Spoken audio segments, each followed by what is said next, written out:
Always Irish Show. Yeah, that's right. Welcome in. Welcome back, folks. What a time to be alive. Notre Dame is one win away. One singular win away from playing for their next national title. Let's talk about it. Edition of the Always Irish Show. As always, thanks for being here. You can find the program on YouTube. Do it. Subscribe if you haven't yet. Appreciate it very much. Give the video a thumbs up. That helps Yanni Boy out as well. Notifications on the way you don't miss nothing. Twitter, search bar Always Irish, or at Always Irish Inc. Emails alwaysirishnd@gmail.com. Audio only anywhere you want it. You can get it if you don't want to see my face. Nobody blame you for that. Calling lines have been popping, baby. There's a lot going on.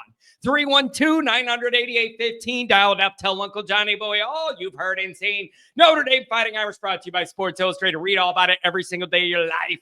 Patreon.com/Always Irish. You guys, I got to tell you, it's a beautiful thing. Saturday night, I did the live show. Then until about 1, 2 in the morning, Mike and Jared are breaking down the offensive film. Goolsby's going to break down the defense film. It's awesome to be able to do all this Notre Dame coverage when Notre Dame's in a true title hunt. It's beautiful.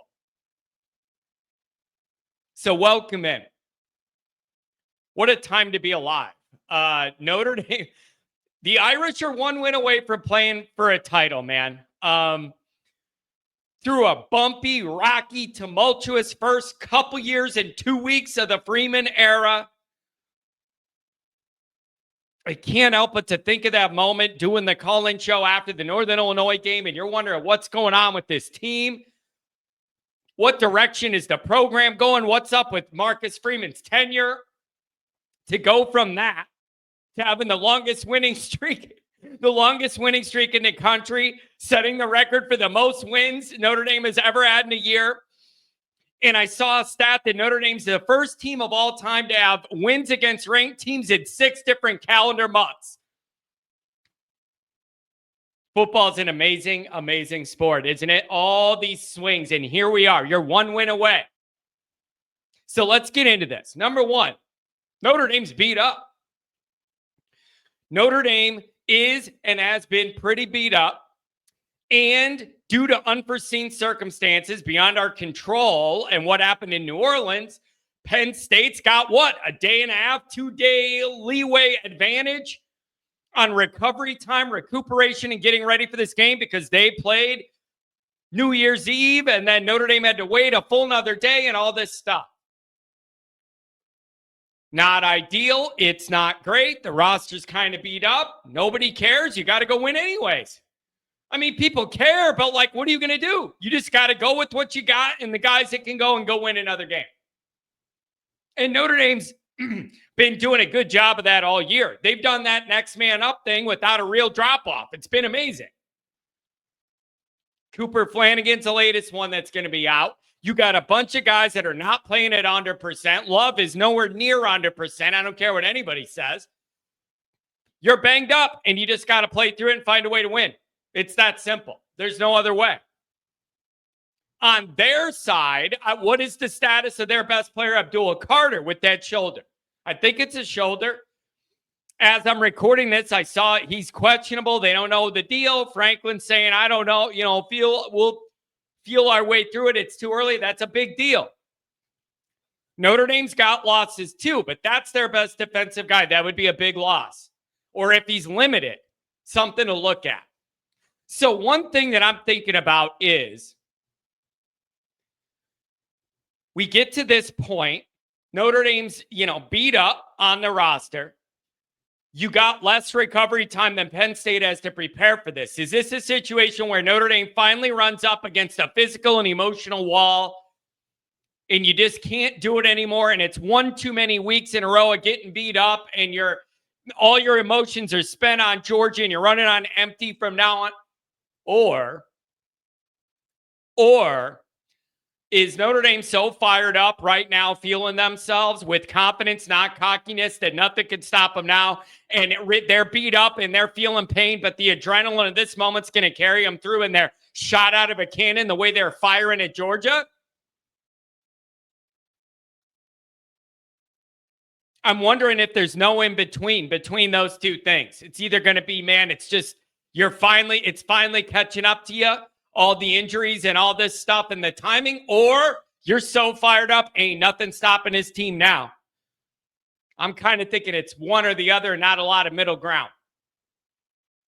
It's interesting to me, you guys. This whole dynamic's really interesting.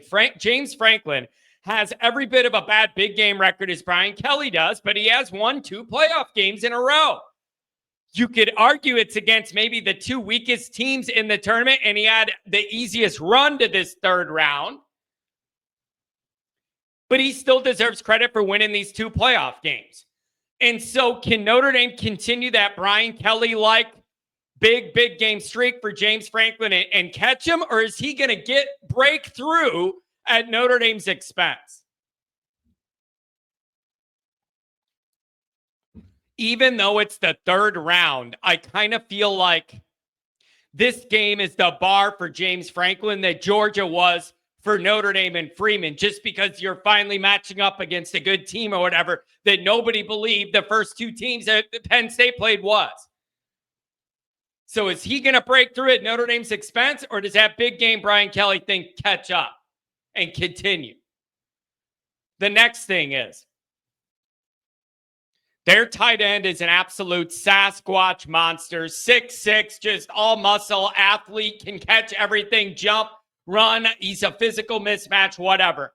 Uncle Al needs to plan. I can't handle letting a tight end beat you. I can't handle the concept of this guy flying open over the middle, flying open down the seam. Oh, look at this acrobatic catch by this huge dude. I can't handle it. If you got to have Watts shadow this guy wherever with his athleticism, whatever you got to do, Uncle Al's got to get in the lab and dial up a plan, because I can't let that tight end beat me. I can't let that tight end beat me, man. He's so good. That's your third down release valve, like safety valve outlet guy. Notre Dame fans, you know what this is like when you got an animal like that, a tight end you rely on in the red zone and third downs. You know what that's like. Not so much this year, unfortunately, but we know what that's like and what a weapon it is. Uncle Al, dial something up. I can't let that kid beat me down the field. Something else that I've been thinking about, this is an interesting dynamic to me. I would never go out on a limb and say, oh yeah, Penn State has more freak athletes and raw talent than Georgia. But I think you could argue they're playing more well-rounded and better football as a team than Georgia was entering the Notre Dame game. So where does that leave you? I'm not going to argue Penn State has a better roster athlete-wise than Georgia. But I think Penn State's playing better collective team football entering this ball game. So that's interesting when you're trying to think about how this game may be like comparatively athlete-to-athlete matchup between this game and the Georgia game for Notre Dame or whatever. That's how I see that, and I think that's an interesting dynamic. So for Notre Dame defensively, the tight end, and then you got to stop the run, man. You did a good job against Georgia. They couldn't break 70 yards. You got to do a good job again. Remember all the recruiting stuff with Notre Dame and Singleton? They wanted that guy, all this. They got two good backs. They're going to want to run the ball and throw to that tight end. I'm not letting either happen. Figure out another way to beat us. And if you do, I'll tip my cap. And I'll say good for Franklin. He finally won the big game. I refuse to let that tight end beat me and their running game beat us. Anything else, I'm selling out. Stop both of those, and you beat us any other way you want. Any other way you think you can, go for it. But it ain't going to be those ways. Ain't going to be this day. You're all going to get that reference. On offense, I think I agree with a lot of the hot takes out there. Notre Dame's probably going to have to throw it for more than 90 yards. Dial something up. Can you get down the field at all? There's no way Penn State's back end is athletic as Georgia. Faison's a guy that just makes plays. Dial something up and get down the field in this game in a way you maybe didn't think you could against Georgia. I don't know. Keep up that special teams play. But you're going to have to run the ball a decent amount, and you're probably going to have to throw it for more than 90. So whatever that looks like and however you dial it up, I don't care. Make it happen. And obviously it's lame to just be like, oh, win the turnover battle. Yeah, no kidding.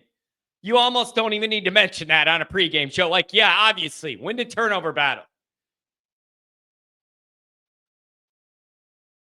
I mean, you're in a situation where a lot of people thought it'd be a really uphill battle for Notre Dame to beat Georgia. And Notre Dame made all the big plays and they made all the mistakes. And that's how you beat Georgia.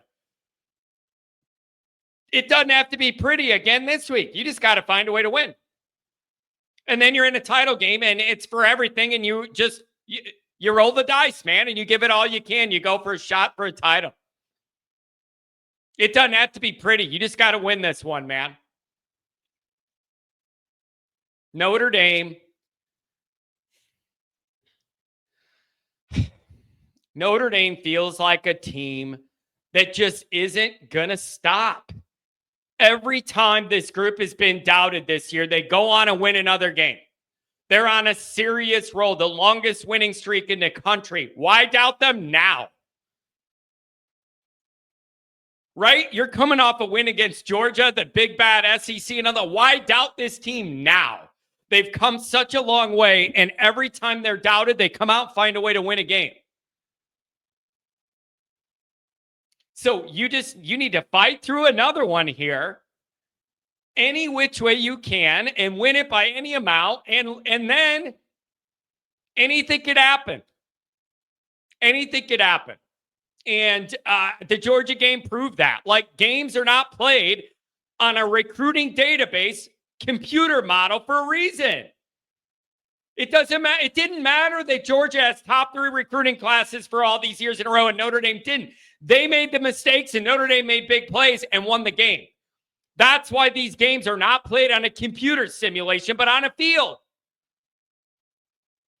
So I know everybody feels like Ohio State's rolling right now and they're impossible to beat and they're the team to beat, whatever, man. You just saw against Georgia, a roster with less talent could beat a roster with more raw talent.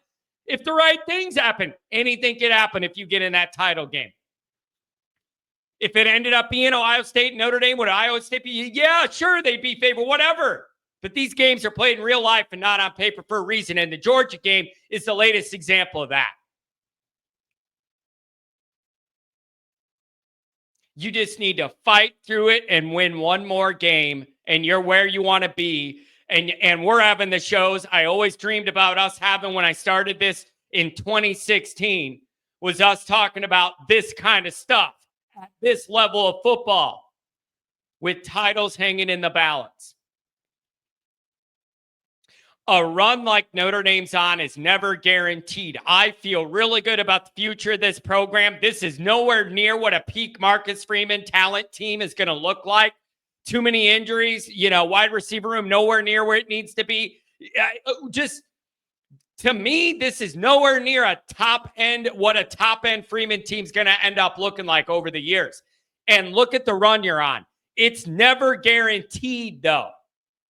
So when you catch a heater and you have the right blend of players and that right quarterback to motivate them and the right blend of assistant coaches, you don't know, a couple of these guys could get hired away as head guys and the whole dynamic changes. Like, a run like this is never guaranteed again. And as encouraged as I am about the future, you got a chance right damn now. And it doesn't need to be about maybe next year, maybe with this, maybe with that. Maybe down the road. You could do it right damn now. This team has come so far for so long. Why doubt this group now? Grind out another win, and then you're in the championship game. What do you guys think? Don't forget to check out the merchandise. The link is in the description. You can browse and carouse all the different Always Irish gear. Make sure you head over there and get something for the next tailgate. Thanks for being here.